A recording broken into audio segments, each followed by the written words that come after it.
Welcome everyone to our 5-day peak performance challenge. We're so excited to be presenting this morning and working with you guys over the next 5 days. The challenge, of course, for all of us is to see how much we can get better, and this is going to be the fun thing. So hopefully we have a lot of horn players in here, I'm sure. But hopefully we have a bunch of other instruments. I've seen some flute players. Don't be shy, flute players. It's okay. And oboe and bassoon and clarinet, trumpet, trombone, tuba, euphonium, and a bunch of other things. So this all the information that we're talking about this week is applicable to all of the wind and brass instruments, and even if you're a string player, it might even be helpful too.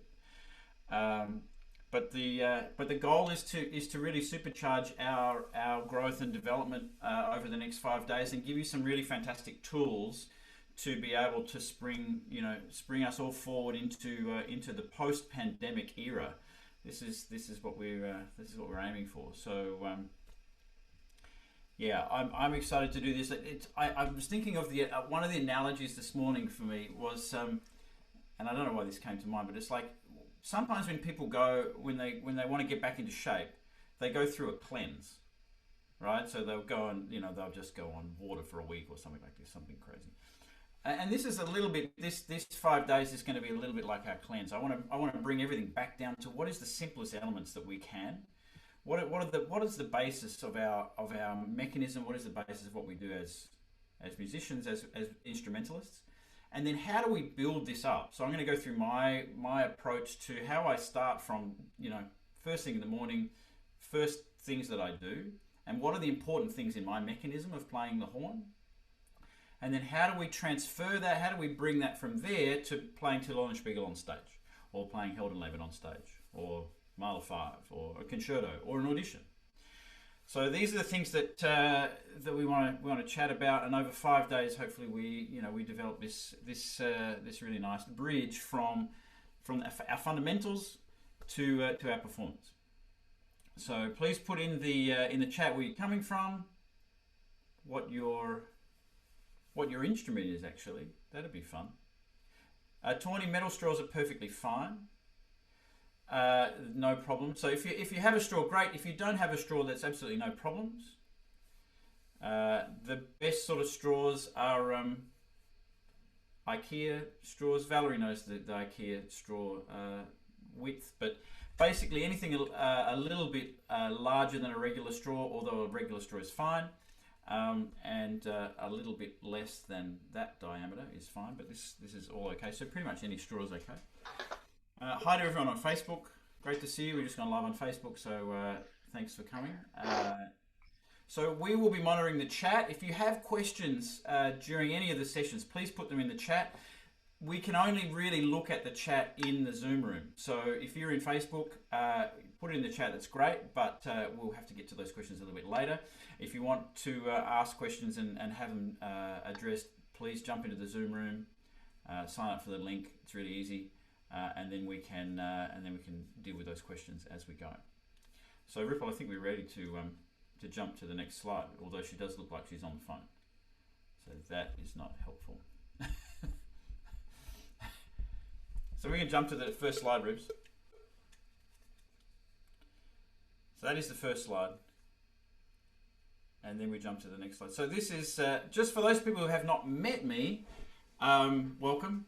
My name is Andrew Bain. I'm the principal horn of the Los Angeles Philharmonic, and very proud to do so. The organisation was thrilled on Sunday to be the recipient of another Grammy Award for the performances of the Ives cycle with Gustavo Dudamel. So the LA Phil is very central to what we do here at Invested Musician. Among many other things. So that's a little bit about my background in pictures.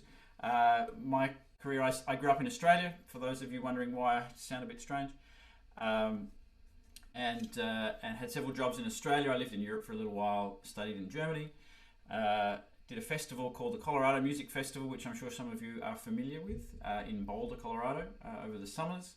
A fantastic part of the world, and I was fortunate enough to be in Boulder for 10 summers. and in 2011 I won a position in the Los Angeles Philharmonic as the principal horn, and I've been there ever since. I've been fortunate enough to play with the Berlin Phil, Chicago Symphony, the Dallas Symphony, most of the orchestras in Australia. In fact, actually all these orchestras in Australia. So there's a few things, and of course one of my small claims to fame is that I was very fortunate to play first horn on the last 3 Star Wars films with John Williams, which was a lot of fun. But that sort of hopefully sounds reasonably impressive, but the reality of it is it's been a very long journey, and one of the reasons we wanted to start Invest in Musician is to be able to help people to develop their playing and understand that this is a long growth. We need to get the best information we can, and we need to understand a plan for how to implement that information, and that's hopefully what we're going to start off on this week. So Rupal, we can go to the team. So this week we are backed by Rupal Bain, who is the co-founder of Invest in Musician. Hi Rupal, she's the CEO of the company. She makes everything work. We also have Sammy. Sammy is here somewhere. Sammy Lee is our marketing manager and keeps us all on track. Valerie Ankeny is a fantastic horn player and student at Colburn and is working with us at Invest in Musician. And Elizabeth Linares does all of our video work, and she's also a fantastic student at Colburn. So thank you guys. This is what is going to make this week keep running. So Invest in Musician, if you haven't had a chance to check out our website, please check out investedmusician.com. A lot of information about what we offer, what we do, why we're here. Our plan, of course, is to help you revolutionize your playing, accelerate your career, and build financial stability for musicians. And part of that, a big part of that, is actually events like this, where we reach out to our community to give you guys some really good information and to build our community. We have a fantastic community of people, and we love working with them. We're currently in the middle of our spring program, and we have a bunch of amazing people in that program, and to watch their development over the last several months has been very inspiring to me, and just a lot of fun, actually, to be honest. So there's, on our website, the arrows are indicating every Monday morning, 8 o'clock Pacific, we have warm-ups with me and special guests. This week was Gail Williams. Next week we have members of the Los Angeles Philharmonic to come in. In a few weeks we have Dave Griffin, Jennifer Montone. We're going to have a Hollywood warm-up session as well, which will be a lot of fun. And then the performance challenge is what you guys are in right at the moment. So that's we're going to have a lot of fun for the next 5 days, and looking forward to working with you guys. But there's a lot of other free resources there on the website that you can check out. investedmusician.com. Fantastic. Okay, so post-pandemic trends. So what we've all who's done a gig in the last 2 months? Oh, cool. No, yeah. See, I think it's probably there are a few of us that have. I was lucky to do a gig in San Diego a few weeks ago, which was a lot of fun. But most of us haven't been in that boat. So we've been in this situation where we've been living in our practice rooms for the last 12 months, and we need to get out of this. And it's starting, as we can see, things are starting to open up.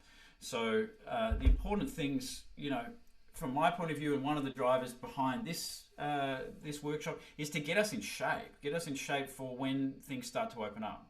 Every week there are more concerts coming online, and there's a great opportunity. So we have this fantastic opportunity that, okay, over COVID, hopefully we've all been practicing. Hopefully we've improved our skills, and we're going to talk about skill set and developing that today.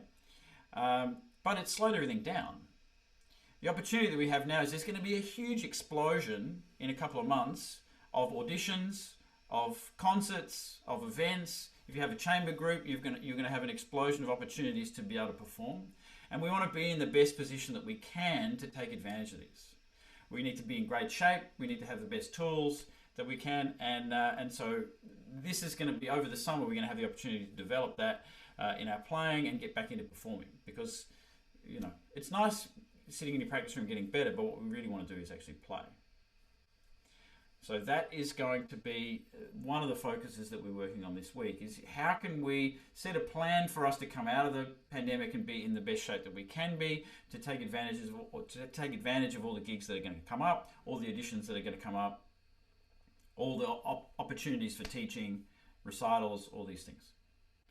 So that's a little bit about that. And then the first question of the day, put in the chat, how would your career accelerate if you could play twice as well as you can today?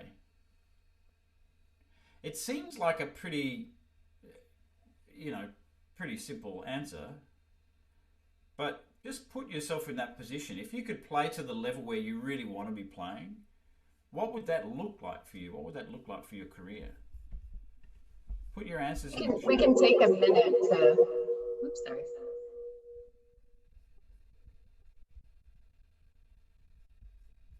Just have a think. Let it sort of wash over you and sink in, and let us know what you think. I know what it would mean to me. To me, it would just make my daily life a lot less stressful. I would find my job would be pretty easy. If I could play twice as well as I can at the moment, I would have no stress going to work. I would have no concerns about playing concerts.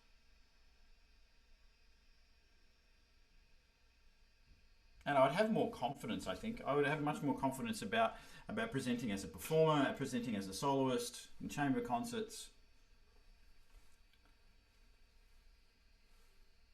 Great, a lot calmer, Dana. Yeah, terrific. Because this is really the crux of what we do. If we play at a really high level, then what's going to happen is all of these work opportunities are going to be there for us and are going to be flooding in. And things are going to be a lot easier for us to move our careers forward. I remember a situation when I won my first job in the Adelaide Symphony. I was extremely green and I was really not ready for that job. I was not ready from a technical point of view. I'd done a really good job of preparing for the audition. I did a pretty good audition. But in terms of doing the job, I had no experience of playing in an orchestra. I really fundamentally was a little bit flawed. I didn't really have a low register. And I got thrown into this job of playing first horn in an orchestra that was a pretty good orchestra, and with a lot of experienced people.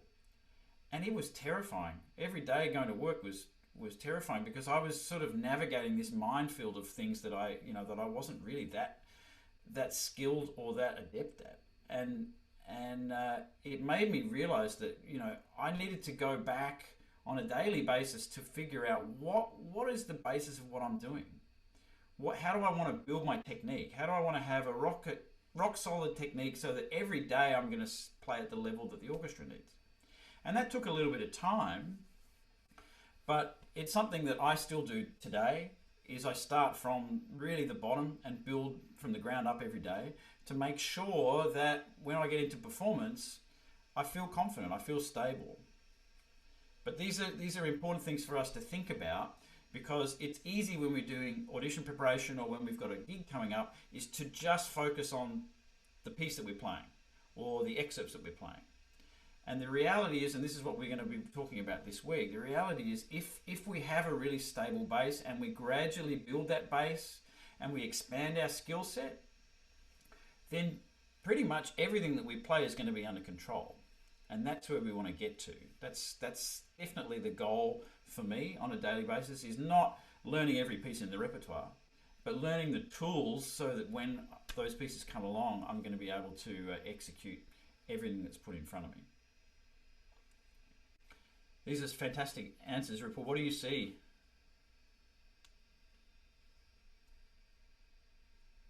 Well, a lot of confidence, being more comfortable. I think just even also being flexible and versatile so that you can take whatever opportunity does come up, for freelancing, being prepared for auditions, just, but a lot of confidence within oneself and, being able to put your best self forward. So really good answers and thoughts. Yeah, fantastic. So this is the plan for the week. Is that we want to give you guys a really good template for developing this stability, this growth in your playing, so that when the opportunities come in, you're going to be feeling really confident, and there's nothing that you are really worried about. That's the goal. So the 5-day challenge. This is how we're basically going to build out this week. Today we're building the bass.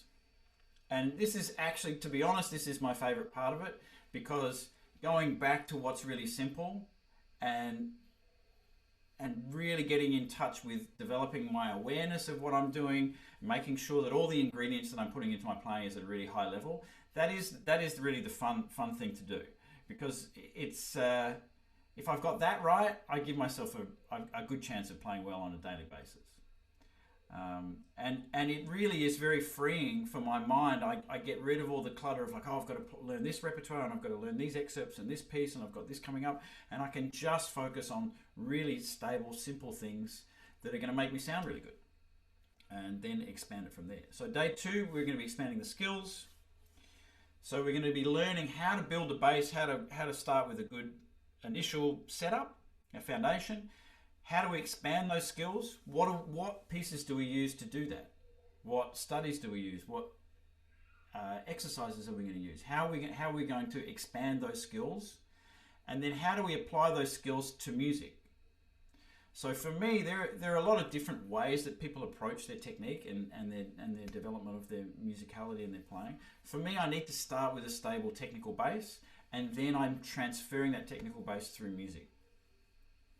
And then how do we connect that bridge from having the skills applying to music? How do we connect that into learning excerpts and pieces? And then once we've learnt those excerpts and pieces, then we now need to bring it onto the stage.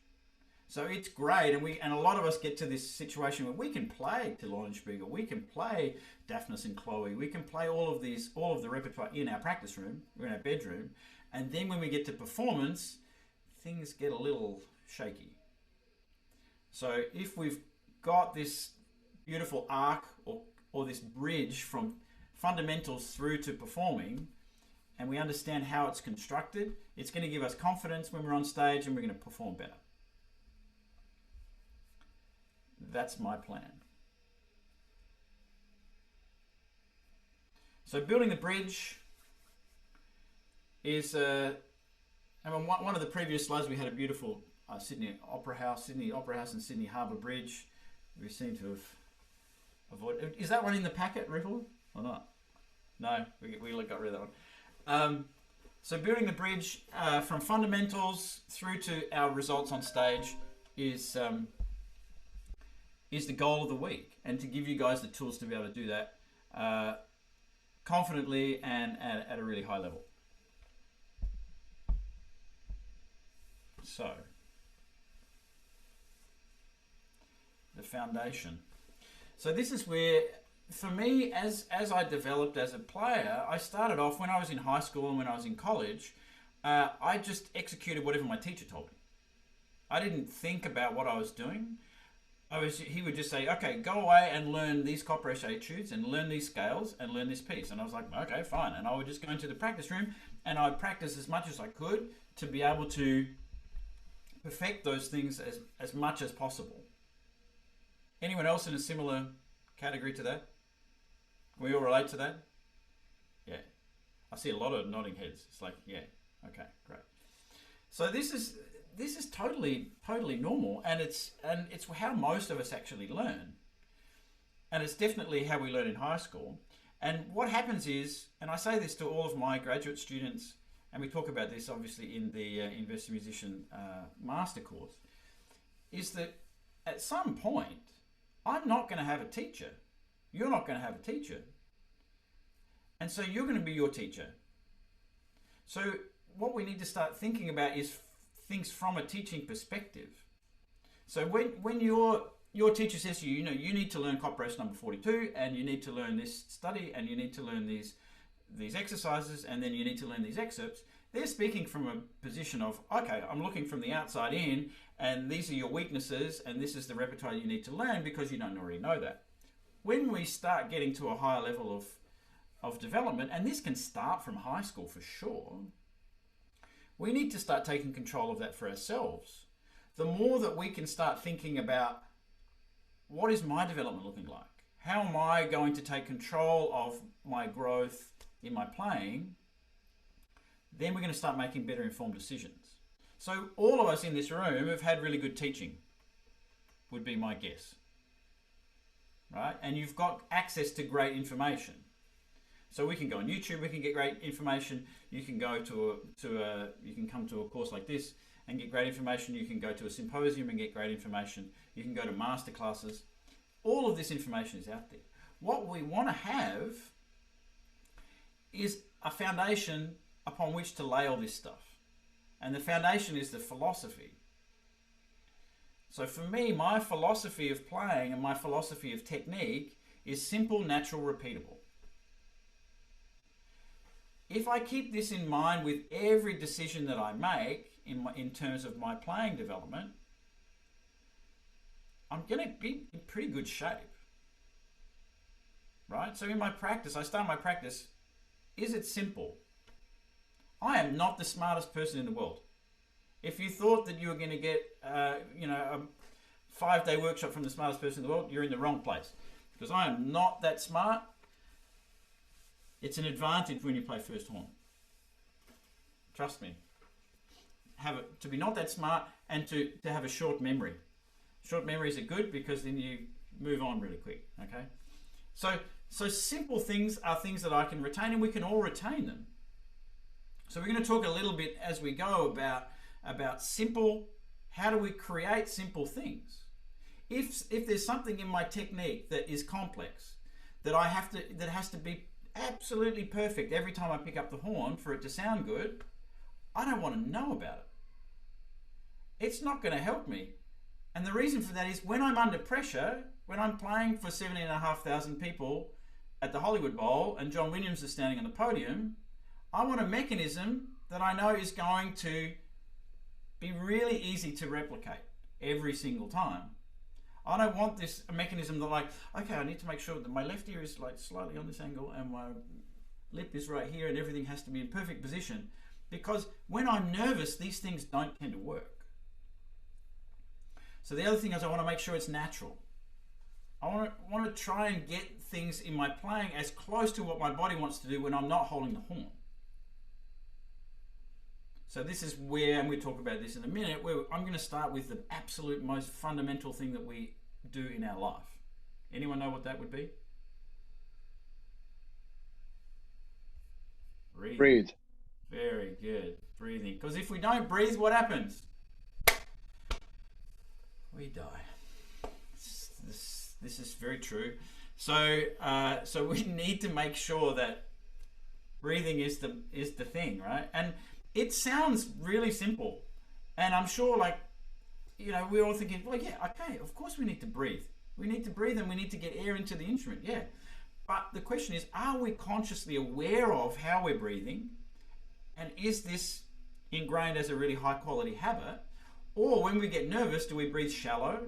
Do we breathe high? Do we bring in tension? Anyone in that category? Yeah, I think most of us have done that from time to time.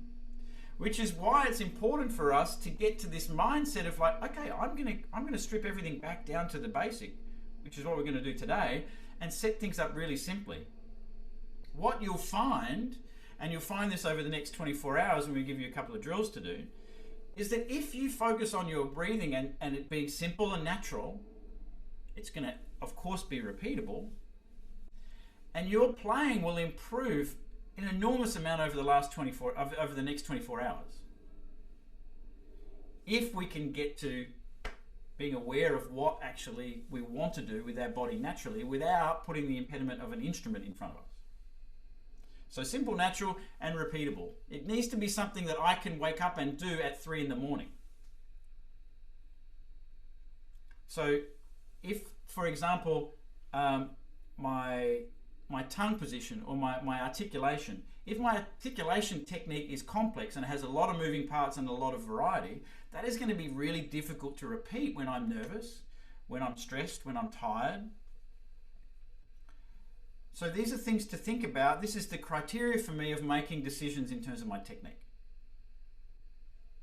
So if I'm learning something new, and I get a lot of new information, I pick up information from sporting broadcasts, from singing teachers, from pianists, from horn players, from inspirational speakers.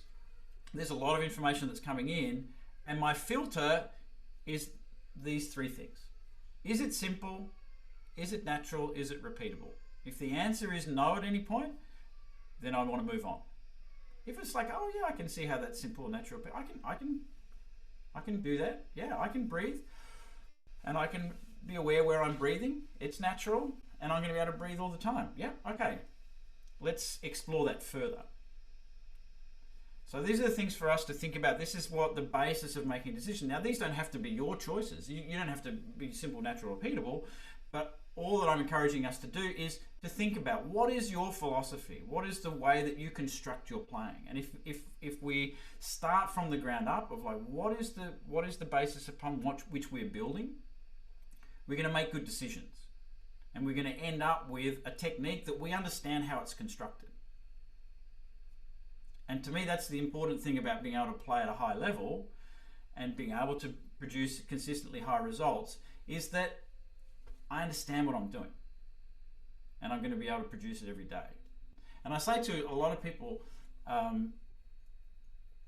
you know, in master classes and things like this, my job is not to play perfect, right? When I play with the laphil, or when I play concerto, or when I play chamber music concert, my job is not to play perfect. Has anyone played a perfect concert? Anyone even close? Come on, put your hand up if you're close. No. Me neither. It's not something that we need to do. It's a nice concept to have. It's a nice idea. I'd love to play perfect.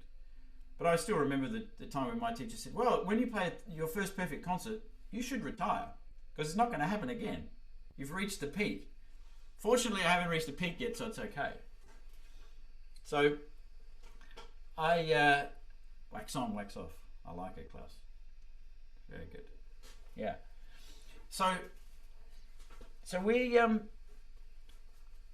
not focusing on trying to be perfect. What we want to be doing is producing a higher level result for the audience or for the audition panel consistently.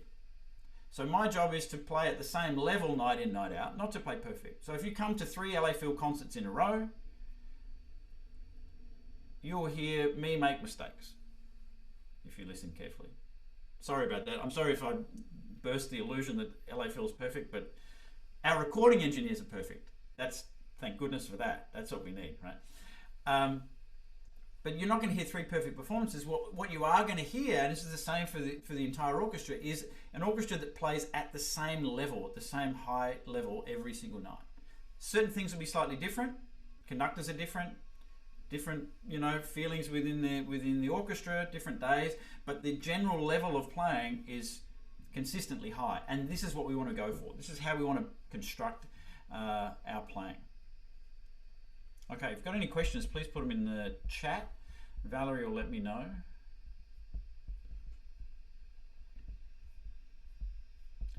Okay, next slide, Roops. So for me, moving on from simple, natural, and repeatable, I want to be aware of what are the 3 building blocks that make up sound production. And these are really, really simple. But I'm yet to find more than 3 in my basic setup. And this is the same for any wind or brass player. So the number 1 thing, of course, is air. Nothing vibrates, nothing happens without air. So we need to make sure that we've got our air in place, and we're going to do some work on that in a minute. The next element is our lips, or our setup. So for a brass player, it's buzzing. We need that.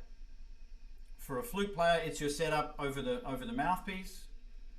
Clarinet, bassoon, oboe, you have setup of embouchure, as also with your reed setup. So basically, what is creating the vibration? And then the third thing is the tongue. The tongue is the last element that we want to add into any production, and this is what we're going to talk about this week, is how I construct that order and how we can get the most out of our articulation and how it can be useful for us to think about and be aware of. If we're not aware of our articulation, I think this is the number one thing that creates problems for us as wind players, is our tongue involvement in the process. So for me, what I want to focus on is there's only one of these three things that works on its own, and that's the airstream. We can all do that. There's nothing complex about that, and we're going to do some exercises in a minute that are going to help you to feel that. From there, we can add, so the lips don't work with if you don't have any air, right? You can sit there all day. If you don't blow anything past your lips, you're not going to make a buzz. As soon as you blow something past them, there's your buzz. So the lips need the air to work, and the tongue also needs to work in conjunction with the air. So, and so what I want to do in the construction of my mechanism is I want to see if I can pull apart those three things and just work on starting with one thing, the airstream, and then air and lips, and air and tongue. And once I've got two of the elements working together, then I can put all three together after that. The two more, shall we say, advanced levels of our building blocks would then be, once we've established the three basic things, is then going to be movement and coordination. So movement being through the range as a brass player, and then coordination of our fingers, and then coordination with your tongue. Or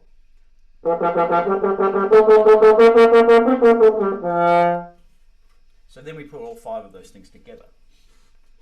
But to begin with, we want to just focus on the basic three elements. All clear so far? So really, really simple. What I want us to do this week, and I know we have a lot of really advanced level people in here, and that's awesome. And the fear for me is like, oh, you're going to think that this is really, really, really simple. And then I realized, well, I actually do this on a daily basis, and this is how I construct my mechanism. So I really wanted to share that with you guys, just to know that it's okay to slow things down. And I say this to my students all the time. We need to slow down in order to speed up in terms of development. So thinking really slow, really simple. Once we've established this base, we take off with our playing. And it's a really important thing, and I want to construct that in my warm-up on a daily basis to make sure I establish that, and then I can expand into more difficult things. Okay. Rupal, how are we doing in the chat?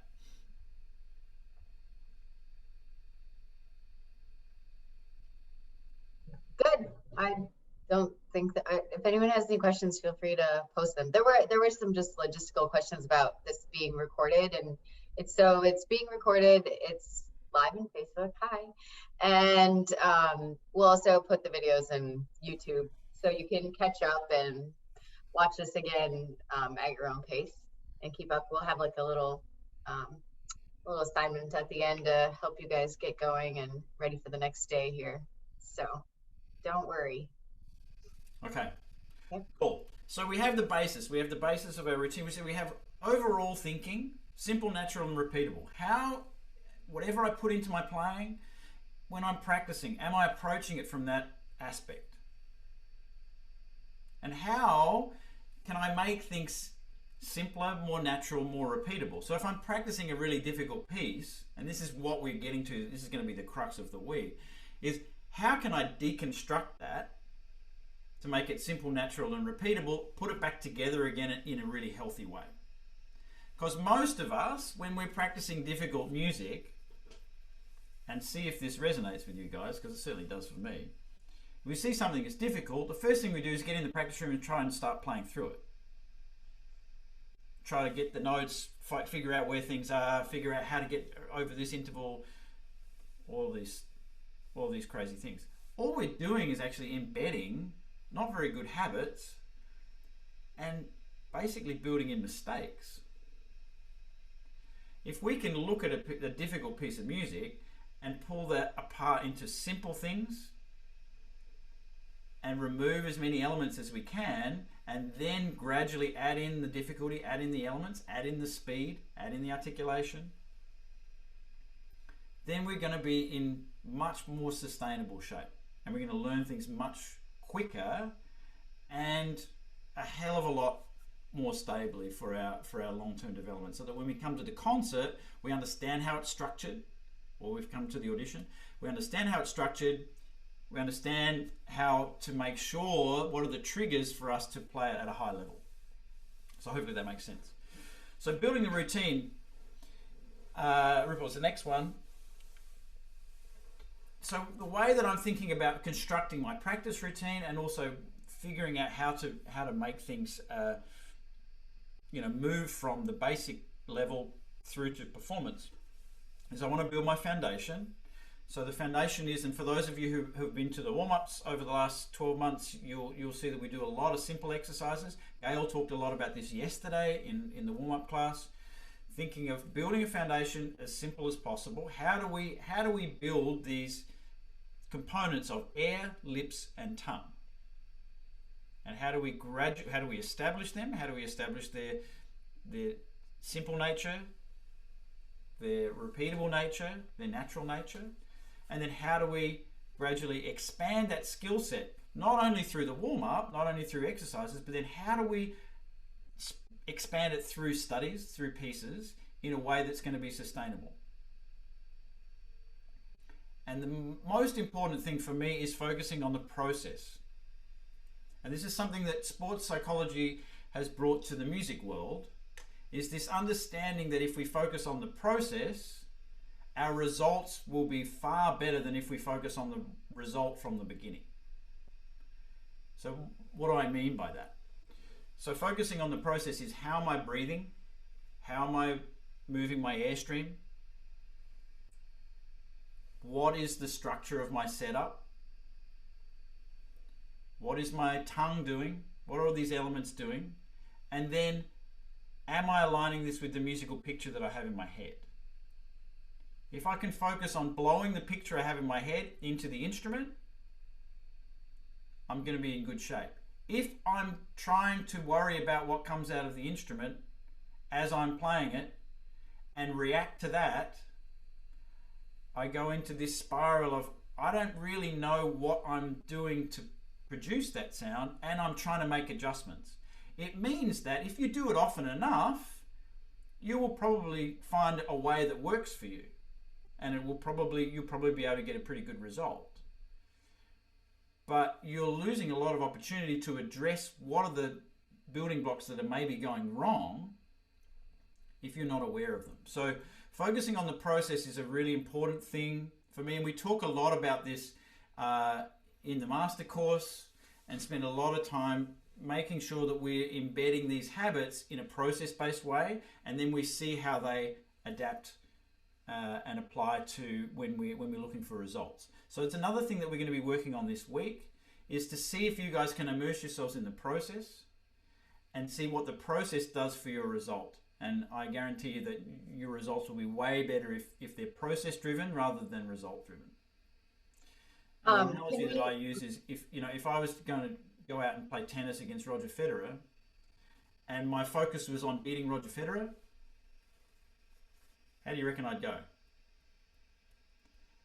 I'm not the greatest tennis player on earth, right? So it would not be great. So how do I give myself the best chance of winning a game off Roger Federer? I've got to practice my skills. I've got to practice the elements that are going to help me perform at the best level I can. And then I'm going to have a chance to win a point off Roger Federer. Me just sitting in my chair at home hoping that I'm going to beat Roger Federer is not going to help me beat Roger Federer. I've got to work out what are the elements that are going to improve my tennis game. And it's the same with us as horn players. If we can figure out what is the process that Sarah Willis uses to play the horn? What is the process that Gail Williams uses to play the horn? What is the process that Tom Hooton uses to play the trumpet? We can then implement them ourselves. That's not going to be difficult, because last time I checked, all those people breathe, and they have lips, and they have a tongue, and they can put these things and steps in place. So if we can do that at that level, the result is going to take care of itself. Musically, we need to obviously develop, because they are playing at a very high level, but there are plenty of recordings we can listen to. There are, plenty of concerts we can go to in the future. We can learn, this musical side, but we need the technical side to match up with that. Does that make sense? Yeah? Okay. Okay, Ripple. I think... Yeah, go ahead. No, go ahead. Well, there's a couple questions in the chat, if you have a minute. A little bit on the simple, natural, the building blocks, and what are your thoughts on training the ear as well as a component? Yep, great. We are definitely going to get to that in the rest of the week, for sure, because that's a really important thing. And understanding our 3 elements of development, or 3 elements in performing at a high level, is really important. Those 3 elements are the technical, or the instrumental side, or your physical side, the musical side, and the mental side. And understanding that if we don't have all 3 of those things in place, and if they're not really working for us, then we're not going to be able to produce the highest result on stage. We could be a very good horn player, or a very good flute player, or a very good clarinetist if we have great technique. But if we don't have the musical context, if we don't have the musical picture, then we're going to suffer. If we have the musical picture and the technique, but we don't know how to deliver that when we're under pressure, then we've also got a problem. So understanding these 3 areas, and understanding that we need to practice each of those 3 areas, and we need skills for each of those 3 areas, is a really important thing. But today, what I want us to do is get to the nitty gritty of what we're talking about in this session, which is breathing and blowing. Sounds really easy, right? So the important things I want you guys to think about in the next 24 hours. Don't be scared to experiment. It's okay to feel different things. It's okay to feel things that are weird when we're building our technique. The idea is that we commit to whatever we've decided to, and then experiment with it, see if it actually might help. Just because it feels different doesn't mean that it's necessarily wrong in terms of our breathing and blowing, or anything to do with our technique. The biggest thing that I want us to get out of the next day is creating awareness. And we're going to give you a little bit of homework to help with that. But the most important thing with awareness is, if we are not aware of what we're doing, we can't reinforce it in a healthy way, and we can't change it if it's no good. So I give many lessons throughout the year, and it's really interesting. We do a lot of work on awareness in those lessons, and the most exciting moment for me in a lesson is when a student becomes aware that what they're doing, or what they have been doing for the last several years, is not healthy, is not helpful, is not simple, natural, and repeatable. And then the first reaction is they get really disappointed. Oh, why didn't I pick this up before? This is so frustrating. Why have I been doing this? That's the most exciting moment for me, because at that moment, they now have an opportunity to make a choice and make a change. Because if you're not aware of something, you're going to keep doing it. And this is what happens with us in practice. When we focus on our practice of repeating something over and over and over, and just focusing on the result, we lose the opportunity to be aware of what are the ingredients that I'm putting in place. And are those ingredients simple, natural, and repeatable?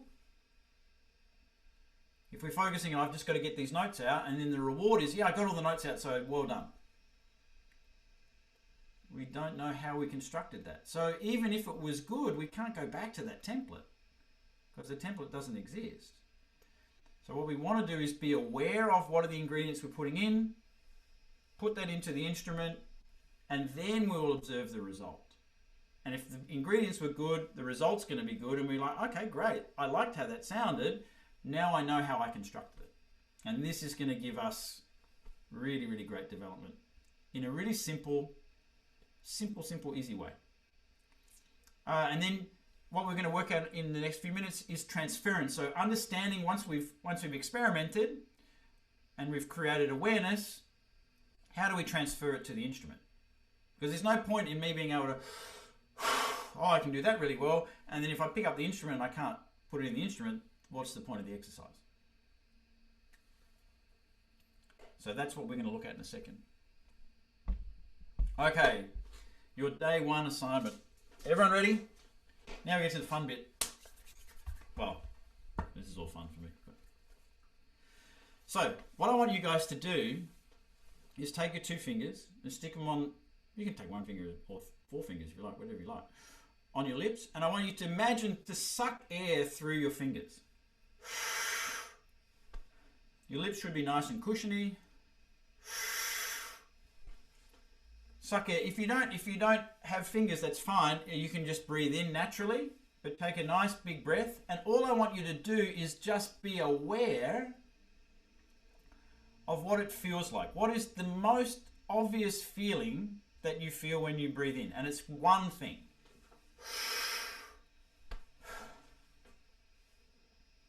Put it in the chat. I feel like this is a test. There's no wrong answers because it's you. Expansion, great. So as specific as possible.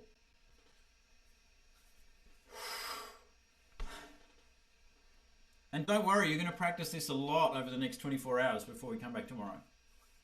So it's okay. You'll be fine. All right, so I'll tell you what I feel. Because I do this a lot, and for anyone, great, these are fantastic answers. Awesome.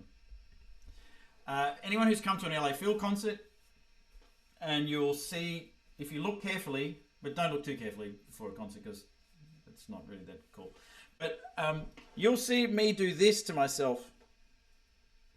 I'm poking myself in the bottom of the ribs, because when I breathe through my fingers or when I take a big breath, that's where I feel the most expansion. That's where I feel the most obvious feeling.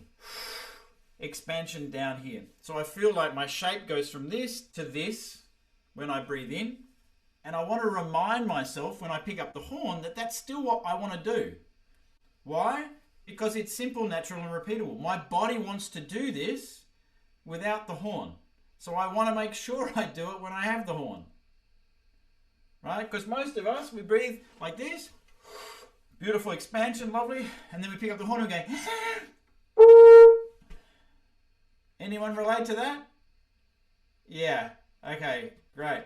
So this is where we want to talk about transference. So transferring the feeling from what is natural to the horn. So if I go from breathing onto my fingers, right, and then I pick up the horn and play, I'm almost certainly going to breathe in a worse way, right? Why is that? Because I have, in my case, 25 years of picking up the horn and building a habit of like, I've got to get the first note. Don't split the first note.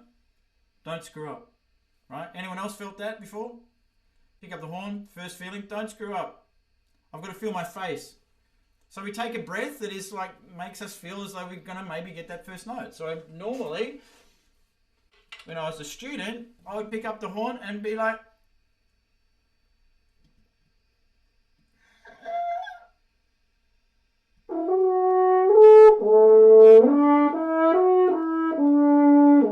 and if I got the note, if I didn't split the note, I'm like, well, I'm so good. Wow, that was perfect technique. What a genius. Let's do that again. And if I split the note, I would take even less air and focus more on my face. Ah, yes, there it is. Fantastic. I'm so good. But the problem is, by the end of the first page of Brahms 2, I couldn't play the horn anymore. And then I have to find another workaround to try and get through the rest of the piece. So how do we transfer this feeling? So the feeling of expansion we need to blow, right? Because that's what goes into the instrument. So the second step is we breathe onto our fingers, move our fingers 2 inches in front of your face, and just dump that airstream.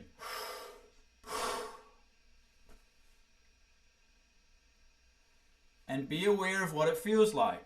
We want one feeling on the way in, one feeling on the way out.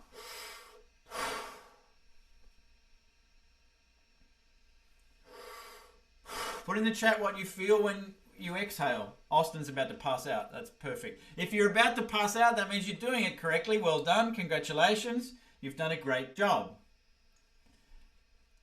As we see Austin disappear from the screen. Okay. Cool. So yeah, make sure you're sitting down for this one, or that you're standing on a bed. So if you fall down, it'll be a soft landing. So I'll tell you what I feel. So I feel this expansion low and around when I breathe in. When I blow out, I feel as though I've got like a PVC pipe running from the middle of my stomach out my face. And I feel it's very open and free. The other feeling I feel is from underneath, I feel like a bellows. So it's almost like a geyser where the air is dumping out. So this is the feeling that I want to go for, and I want to be able to transfer this to the instrument. So what I don't do is I don't want to pick up the instrument and start forcing it into the instrument, because I've gone from 0 resistance to a lot of resistance. If I'm an oboe player, it's the last thing I want to do, because the oboe has the most resistance, so we need to start building up that resistance. So for those of you who have a straw, ta-da! Grab your straw. Sophie, that is a very large straw. It's from Professor Williams. All right, so we can breathe in through the straw, or you can breathe in just naturally, but the focus is going to be replicate that main feeling that you felt when you breathed in, and replicate the same feeling on the way out. Now with the straw, you're going to have a little more resistance. So on the way in, if you breathe through the straw, you're going to have to pull a little harder. It's going to feel, your body's going to work a little harder, but you can create the same feeling. And on the way out, you're not going to be able to dump that air as freely. You're going to feel a little bit of resistance, but focus on replicating the same feeling.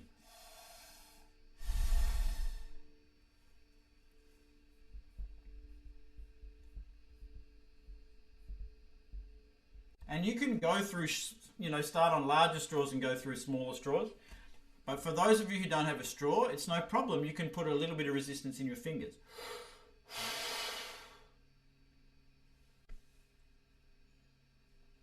And then for the brass players out there, take your mouthpiece. So the next step is to create the same feeling when you breathe in, and then we're going to blow it through the back of the mouthpiece. Now you're not going to get, particularly if you're a trumpet player, you're not going to be able to get the same volume of air through the mouthpiece, because there's a tiny little hole in a trumpet. But you can create the same feeling. We're focusing on creating this awareness of transferring the feeling.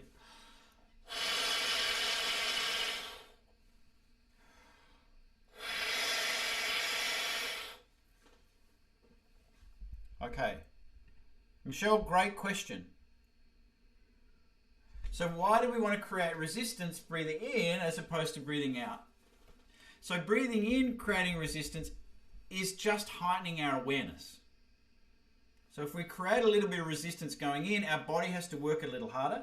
If you've got a small straw, your body's actually going to have to really pull, and it's going to make it easier for us to be aware of what that overriding feeling is, the most natural feeling for our body. Then we can focus on that and make sure that that is the area that we are being aware of when we're actually playing without any resistance. And we're building up the resistance when we're blowing, because we're going to get the most resistance when we play the instrument. Unless, of course, you play the flute, in which case there's no resistance. Or very little resistance. Maybe a flute player can tell us how much resistance there is. So the next step to this, after we're happy with this, and again, the idea is not to focus on only breathing and blowing, but it's focusing on feeling and being aware of what the feeling is in the most natural way. And then are you transferring that as you increase your resistance on the blow? So I can't move the air as fast. I'm feeling, I want to dump the air, I want to feel the same open feeling through here, but this is not allowing me to get the same amount of air through. That's fine. I can still focus on this feeling, because when I put it into the horn, I'm having even more resistance. But I want to replicate the same feeling. So I'm focusing on expanding down low.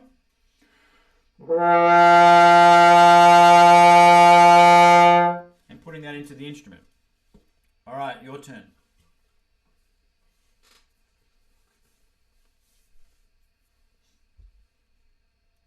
So the important thing about this is, and most of us, or some of us definitely would have felt this, as soon as you pick up the instrument, your brain goes, oh, I have to make a nice sound. I have to control this. This doesn't feel very normal.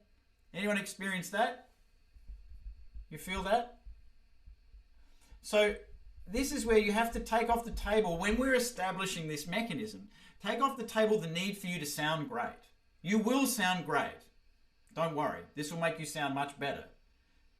But initially your focus, your bandwidth, because we're doing something different, your bandwidth is going to be focused, needs to be focused on, what do I feel like when I breathe in? Am I executing that feeling? And am I executing the feeling on the exhale? And the instrument just gets in the way. The sound will be rougher. The sound will be probably louder, a little bit more coarse than what you're used to. Don't worry. That sound that you're hearing is just overtones and openness of the sound. It doesn't have to be perfect and round when we're blowing this much air. The volume, we're not trying to play loud. We're just trying to play whatever volume feels that natural feeling. And again, experiment with this. If you want to play a soft note, same feeling, less airstream. Does that make sense? Okay. So the next challenge, and there are a few different things we can do with this one. But what I'd love you to do is make sure that every time you practice today, at least twice during your practice session, and you can do this as many times as you like, at least twice during your practice session, stop and go through this process. So focus on, we'll go through it one more time real fast. So focus on the breathing and exhale. And then straw, mouthpiece,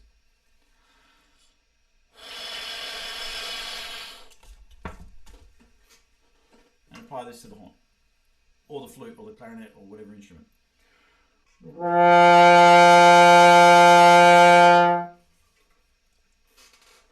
Christy, great question. Terrific. So yeah, how do we reel this back without constricting from the inside out? Well, we start from the basic point, right? So at the moment we're just dumping, right? We're just trying to empty as if we're kicking over a bucket of water. Once we go to the mouthpiece, or even into the horn, or even onto your fingers, all that we want to focus on then is the same feeling, just reduce the speed or the amount of air that's getting out. So I have the same feeling here, I'm just not moving it as quickly. Once I'm used to that feeling, apply that feeling to the instrument, and we have that control. So that the focus is not on, am I making a sound that I like? Am I focusing on controlling the sound? Am I controlling the dynamic? It's on how am I moving the air? Is it the same feeling each time? And then if you want to extend this, I would recommend in the next 24 hours, take a piece that you know really, really well, that you feel really, really comfortable with, and apply this feeling without articulation to begin with. Apply this feeling to that piece, or to that study, or to a scale. Something that you know well, that you don't have to worry about the fingerings. So for me, not F sharp major scale. Never going to be happening with that. But something that I can focus on this process and put that into the instrument. And the more times periodically through the day you can do this today, the faster you'll pick it up. So if you can do this every hour for 1 minute, you are going to learn this. By tomorrow, you're going to be in a different situation. If you only do it for one 5-minute block, that's fine. But it's better off practicing 5 1-minute blocks throughout the day than one 5-minute block or one 10-minute block. So don't over obsess with this. The other thing you can do is as you're walking around the house or as you're driving the car somewhere, take your mouthpiece with you, take your straw with you, and just create this awareness. So this whole drill is about creating awareness of, are you breathing in a simple, natural, and repeatable way? So we always come back to simple, natural, repeatable. We want to find the most simple, natural, repeatable way of doing it, which is nothing more simple, natural, and repeatable than that.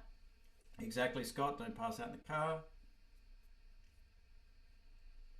Bring a paper bag with you. Yeah. And then gradually increase the resistance. But the more often that you do this, the more often you can create this awareness, the more chance you've got of applying this when you're playing on the instrument. As a string player, I think I would be focusing on this as a string player. It would be the breath is the bow. So moving your bow as simple, natural, repeatable as possible. If you've got tension in your arm, then it's not what you want. If you've got tension in your wrist and your fingers, that's not what you want. So using that same philosophy as a base, is what I'm doing simple, natural, and repeatable with my bow arm? Am I noticing tension? Am I noticing me trying to get a result? Or am I focusing on moving things in a simple, efficient way? Okay. Congratulations, everyone. You've made it to the end of day one. Fantastic job. If you have questions, let us know. You can message us. I think Ripple. Can they message us? No. Oh, well, everything's going to be posted in the IM community, so this video will be up there. You can just write under that same post. Any questions? Let us know how it's going. We want to hear how many times you guys were able to do this in the day. So before tomorrow, post the number of times you were able to practice this. The more, the better. And that will get you ready for day 2.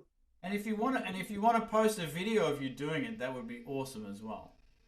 We always like seeing videos. So yeah, that would be a lot of fun. I will post a video of me doing it. Well, I already did. There we go. There's my video done. Right.